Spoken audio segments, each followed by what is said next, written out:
What's up, everybody?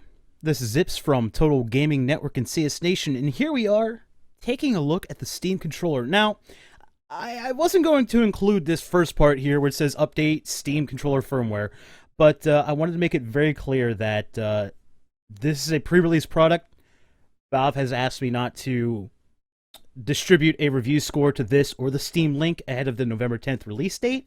I understand that many people, many consumers do have this already. They do have this product already.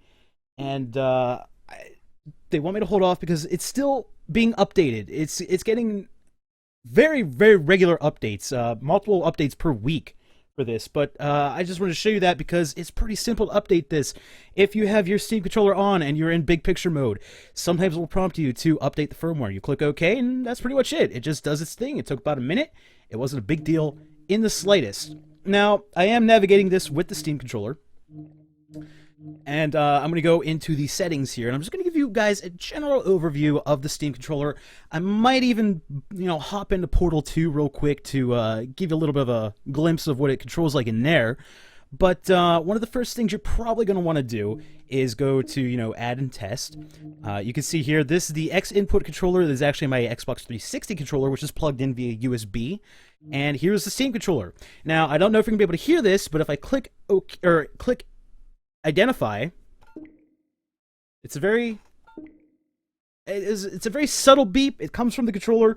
It lets you know that the one you're holding is indeed the one in question there. And as you can see, controller firmware version October 22nd.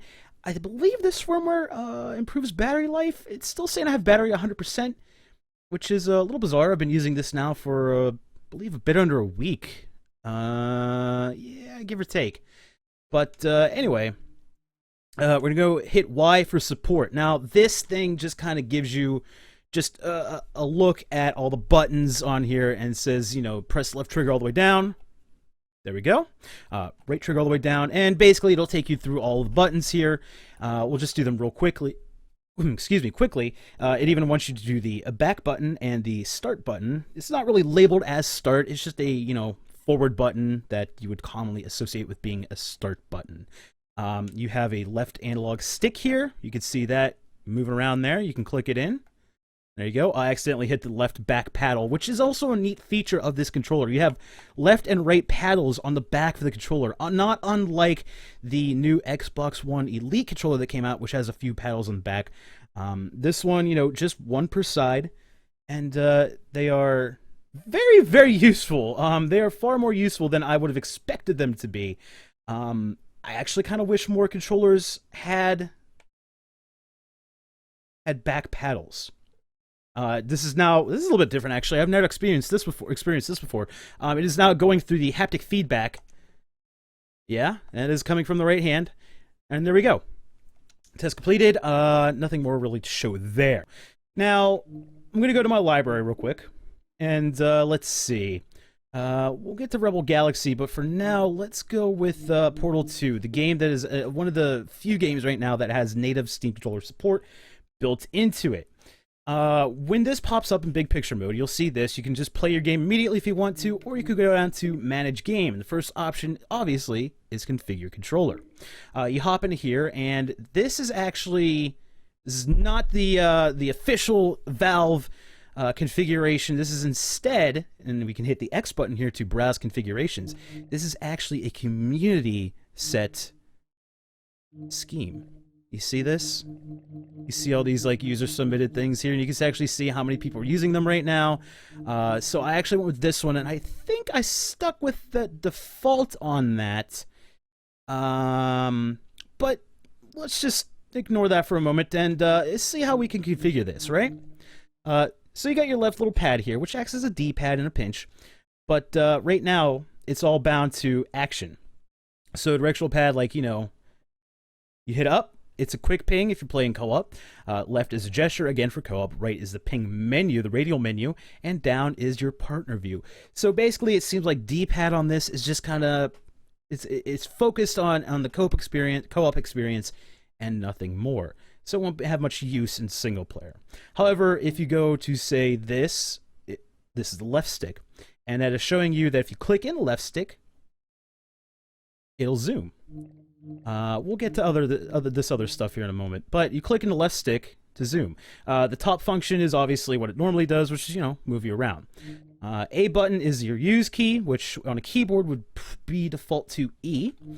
Camera, you know, you move around with the right pad. You just move your thumb over it. That's all. Pretty simple stuff. If you click it in, it is also a use key. So you have the A button and clicking in the right pad for your use key. Pause menu, obviously the start button, or what could be the start button. Crouch is the back right paddle. And you got your orange portal bound to right trigger, blue portal to left trigger, and jump button on the left back paddle. Nothing bound to the back button there. And nothing bound to left bumper or right bumper, which is perfectly fine. We don't need that stuff. Now we can get to menu controls here. It's all pretty self-explanatory. You navigate using the analog stick, and you confirm or cancel using the A, B, X, Y buttons. Not a big deal. You return to the game by hitting start button again. Puzzle editor, you can make puzzles with this if you want to, and the radio menu also has the same functionality. So what I'm going to do here, actually, is I'm going to click play, and I might have to adjust OBS real quick to be game capture, otherwise the frame rate's going to be all screwed up. Yes. Just a moment. Okay. Sorry about that. I have to, because my desktop is running at 144 Hz, it kind of screws up OBS a little bit here and there. So I have been playing through this game off and on with the Steam controller. I've been testing it here and there. Just a quick overview for this. I'm not going to play too much of this because I'm going to try to keep this video a little bit on the short side. It's probably getting around 15 minutes regardless, because I still have one other thing I need to show you guys for this, and I think you're going to really like that. This is running on 2 AA batteries right now. The battery life has so far been amazing. I don't actually know what battery percentage I have left because I have been using this for a while, and I doubt it's still at 100%, but you never know. So let me just quickly lower the volume a little bit because it is a bit loud in my ears and probably was a bit loud for that. So you can see I'm actually moving around with the right pad here. Let's get out of there. One of the neat things with this is you can use the gyroscopic aiming, and I didn't talk about this yet, but there's a gyroscope in here, and apparently Valve didn't initially intend for the gyroscope to be functioning in this way, but that's kind of what people are using it for. So you see, like, I can make like quick movements, you know, like if I just swipe left to right real quick, I do quick 180 turns, or near 180 turns if I'm incredibly precise. However, if you just rest your thumb on it and you move the controller around, you have very fine-tuned aiming here. So I'm just moving my controller around in the air in front of me, and it is allowing me to, you know, aim to the left, aim to the right, up, down. Frame rate's a little hitchy here, but that's because of recording as well at the same time. But you get the idea. So you can, like, walk around. You can look around just by twisting the controller left or right. If you need to make, you know, like a quick movement, boom, there you go. Here's someone looking the other way. It is an incredible experience, I will say. So, you know, like that's off in the distance there. Boom. Shoot that, and here we go. Pretty simple stuff, right? So what are we gonna do now? Oh no. You know, I believe, oh yeah, I used the, clicking the right stick. But you get the idea, right? So if I hit the start button here, I can navigate all this stuff. I can go into the options if I want to. I can adjust the keyboard and mouse. I do have the mouse sensitivity in-game set to default. It's a very fine balance between... It's interesting for setting up the controller the first time. I'm going to exit the main menu and we'll quit out of here. But I mean, I just wanted to show you a quick thing with that. Sensitivity... I have found I want to have set to just get back in here. Looks like OBS is doing just fine with that. Sensitivity is an interesting thing. You want to have a high sensitivity, maybe a little counterintuitive to what you're maybe used to for an FPS. Like I usually go with pretty low sensitivity in games. But it's interesting with this because you want to have a pretty decent sensitivity. I mean, it's a little bit, you know, it might still be on the low side, but it is higher than default there. And when you do gyroscopic aiming, which is this one right here, you can see how low that sensitivity really is. It's going to take a little getting used to, I will say. Strangely enough, having acceleration enabled for gyroscopic aiming, very, very useful. I found it to be incredibly useful in games. And also, excuse me, trackball mode, also very, very useful. I believe this is the default to off with this particular configuration, but if we go into another game, and I believe it was Rebel Galaxy, we can configure this. Let's take a look here. This is a little bit different setup here. Instead of using the right pad as, say, a mouse movement, because of the way some games are, you can't always combine controller functions with mouse and keyboard functions. So sometimes you have to go purely controller functions, which means you might have to have like a right analog stick on the right pad if you're more comfortable with everything else being like a controller. However, you could, I suppose, fully map out everything, all your key bindings from a mouse and keyboard to particular functions on the controller, and then still have mouse aiming on the right pad. It seems a little weird. Like I said, though, some games don't like switching between controller and mouse and keyboard. So you kind of gotta work your way around that. And it's not really the fault of the Steam controller. It's really just the fault of the people who made the games. But this one uses like a virtual right analog stick on the right pad. So, you know, if you were, instead of using, you know, obviously the joystick here, just imagine that over here now, too. It takes a little getting used to swapping between some of these things, I will say. But things like, you know, haptics definitely help to let you know how far you're moving it. And if your thumb is approaching the edge, which I think is pretty neat. This stuff I've not really gotten into, like the response curve. I have honestly no idea what that means. I have not gotten into some of these, which, you know, it can get pretty. There's so much customization here, and to get into it all right now would be a good, probably hour-long video here. But this is just, you know, general overview type stuff. So this is mimicking a controller thing. If I wanted to, let's say browse configurations. Like I said, this is the recommended one from the developers, I believe. I haven't made any personal ones. There's various community-made ones. You can see all those there. There's templates here, which you could do this for any game. Any game will have these templates. You can have pure gamepad, which is what I said before. You map as if you're holding a 360 controller or a DualShock 4 controller. Just pretend that is what you're holding in your hands. Don't map anything like a mouse movement to the right pad, because it probably won't work. You want us to have a right stick for camera movement. Instead, some other games might be better if you mapped everything as if it were a mouse and keyboard in your hands. It's kind of hard to imagine that, but, you know, that's kind of what this is. And then there's gamepad with high precision camera aim. This is the one that kind of lets you combine the best of both worlds. So you can use analog movements, but with the precision of a mouse. And that's kind of what Portal 2 has going on there, with the gyroscopic aiming and the moving around and looking as if the right pad was a mouse, while still allowing you to move around with the finesse of a controller with the left analog stick.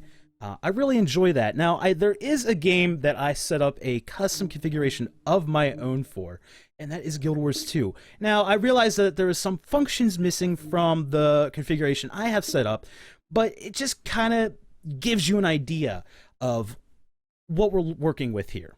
So, Guild Wars 2, it's an MMORPG. MMOs are probably notoriously... They're the worst for trying to bind to a controller, right? You don't know what you're going to end up liking or not, and developers, they really don't support controller use all that much as a result. There's just so much you could possibly cram onto a typical controller. Now, one cool thing about the Steam controller here, as you can see, I have skill, like if you were looking at a keyboard, 1, 2, 3, 4, all the way up through 0, 9 through 0. Imagine those. Those are your skills, obviously, in a typical MMO. So you can see there I have 1 bound to A, X is 2, Y is 3, B is 4. Simple stuff, right? Now, there's a thing called mode shifting, where if you're holding down, and I have this bound to the left grip on the back, if you hold it down, you can see suddenly those same buttons change to my 5 through 8 abilities, right? Now, beyond that, I have left bumper set to 9, skill 9. I have right bumper set to skill 0. I have the left trigger set to left mouse, so that way I can, you know, click on an object and start attacking it with the left trigger if I want to without having to hit A.